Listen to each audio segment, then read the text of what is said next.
जीवन को बचाना चिकित्सा का उद्देश्य है, लेकिन क्या जीवन को सिर्फ मशीनों से चलाते रहना सही है? इलाज बेकार हो जाने पर उसे जारी रखना क्या दया है, या गरिमा के साथ विदा होने देना ज्यादा मानवीय है? इन्हीं सवालों से जुड़ा हरीश राणा मामला अब सुप्रीम कोर्ट में बहस के लिए आ गया है और फिर से एक और खबर सुर्खियों में आ गई है। यह मामला है यूथनेशिया से संबंधित, जिसे सुप्रीम कोर्ट ने अब खुद हल करने की बात कही है।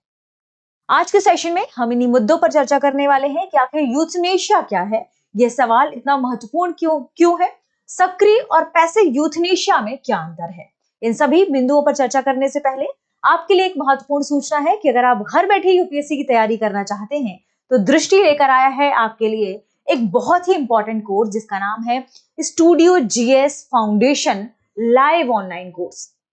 यानी इसमें कोर्स क्या है, लाइव होगा स्टूडियो से, जिसमें जीएस का पूरा फाउंडेशन कवर कराया जाएगा। और इसकी सबसे खास बात है इसकी कीमत, क्योंकि यह मात्र 24,999 रुपए का है।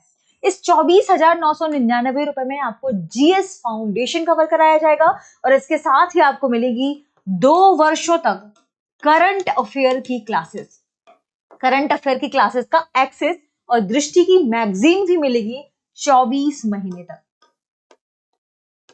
अब इस कोर्स की खास बातों की बात करें तो ये 3 मोड में होगा, हिंदी, इंग्लिश और हिंग्लिश। यानी आप अपनी कंफर्टेबल लैंग्वेज में क्लास कर सकते हैं और नोट्स को आप इंग्लिश में प्राप्त कर सकते हैं। अब आप यहाँ पूछेंगे कि इस बैच की जो हिंदी, इंग्लिश और इंग्लिश के बैच हैं वो कब शुरू हो रहे हैं, तो हम वो भी आपको जानकारी देते हैं, क्योंकि ये ऑफर हर बैच के लिए है। ध्यान रखें, हिंदी का बैच 5 जनवरी 2 बजे से शुरू होगा, इंग्लिश का बैच 6 जनवरी 3 बजे से शुरू होगा और इंग्लिश का बैच 7 जनवरी 6 बजे शाम 6 बजे से शुरू होगा। तो फिर देर किस बात की, कॉल करिए 8750187501 पर या डाउनलोड कर लीजिए दृष्टि लर्निंग ऐप। अगर आप इस कोर्स को कंप्लीट करने के बाद दृष्टि के ऑफलाइन बैच में एडमिशन लेना चाहते हैं तो आपकी ये पूरी फीस 24,999 रुपए क्या होगी, एडजस्ट कर दी जाएगी आपके ऑफलाइन बैच में। यानी इसका मतलब क्या, ये कोर्स आपको फ्री में मिल रहा है। तो फिर देर किस बात की, डाउनलोड करिए दृष्टि लर्निंग ऐप, आपको वहां भी पूरी जानकारी मिलेगी और कॉल कर लीजिए, हमारी टीम आपकी मदद करेगी 8750187501 पर। आगे बढ़ते हैं और देखते हैं कि आखिर सुप्रीम कोर्ट ने जो हरीश राणा मामला था, जो काफी लंबे समय से चल रहा था, उसके लिए सुप्रीम कोर्ट ने एक मेडिकल बोर्ड की गठन की बात की थी। ये मेडिकल बोर्ड 2 कंडीशन में, या आप कह सकते हैं 2 स्तरों पर गठित होना था, प्राइमरी और सेकेंडरी। ठीक है, सेकेंडरी दोनों स्तरों में इस मेडिकल बोर्ड ने जांच की और जांच के आधार पर उन्होंने कुछ तथ्य बताए। जैसे उसने कहा कि उस व्यक्ति की हालत बहुत ही गंभीर है और बहुत बिगड़ गई है, ठीक होने की संभावना लगभग ना के बराबर है।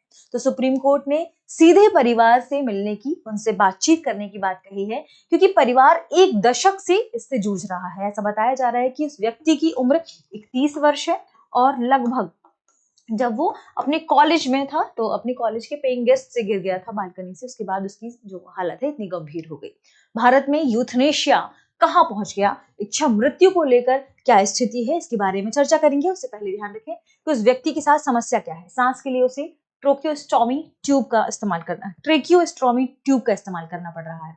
भोजन के लिए गैस्ट्रोस्टोमी का इस्तेमाल किया जा रहा है। उसका ब्रेन स्टेम पर काम कर रहा है, लेकिन समस्या क्या है कि उसके कोई भी अंग, बाहरी शरीर काम नहीं कर रहा, यानी उसे हर चीज के लिए बाहरी तौर पर निर्भर रहना पड़ रहा है।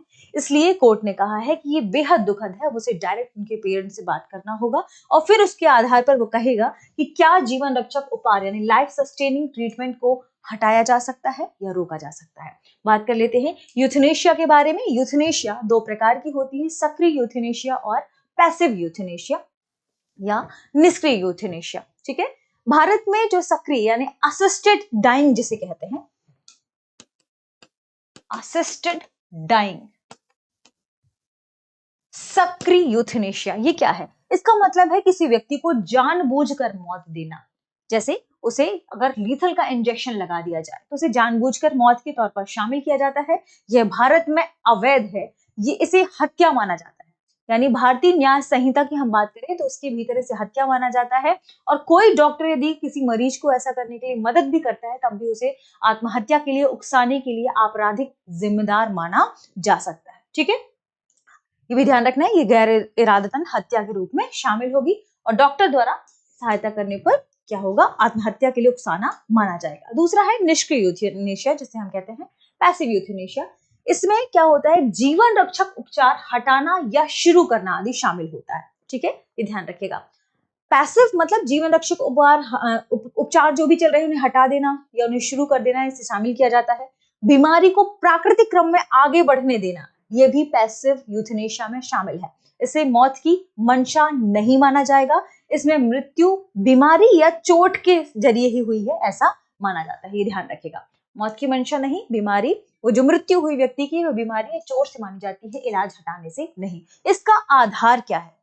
इसका आधार है सुप्रीम कोर्ट का ही एक मामला जिसमें उन्हें फैसला सुनाया था कि अनुच्छेद 21 गरिमा के साथ जीवन जीने का अधिकार देता है। और अनुच्छेद 21 जब गरिमा के साथ जीवन जीने का अधिकार देता है तो कहीं ना कहीं इसमें मृत्यु भी शामिल होगी। सुप्रीम कोर्ट ने माना है कि गरिमा के साथ जीवन का अधिकार कुछ परिस्थितियों में गरिमा के साथ मृत्यु का अधिकार भी शामिल करता है। इसलिए ये मुद्दा और भी ज्यादा इंपॉर्टेंट हो जाता है और इस वजह से यह खबर भी इंपॉर्टेंट है क्योंकि अब सुप्रीम कोर्ट इस पर एक निर्णय देने वाला है। ठीक है, ये ध्यान रखें। 2023 में सुप्रीम कोर्ट ने इस फ्रेमवर्क को में कुछ बताया था कि अभी जो बाधाएं हैं उन बाधाओं को कम करना होगा।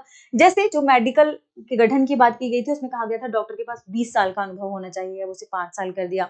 कलेक्टर और मजिस्ट्रेट दोनों को अनिवार्य रूप से दौरा देना, वहां पर दौरा करना था हॉस्पिटल में, उसे भी हटा दिया गया। उसके बाद फिर सुप्रीम कोर्ट ने मेडिकल के गठन की बात की। मेडिकल बोर्ड ये बताएगा कि हालत कैसी है और मेडिकल बोर्ड ने ही कहा कि इनकी हालत बहुत खराब है। सुप्रीम कोर्ट को अब इसमें कुछ डिसीजन देना चाहिए।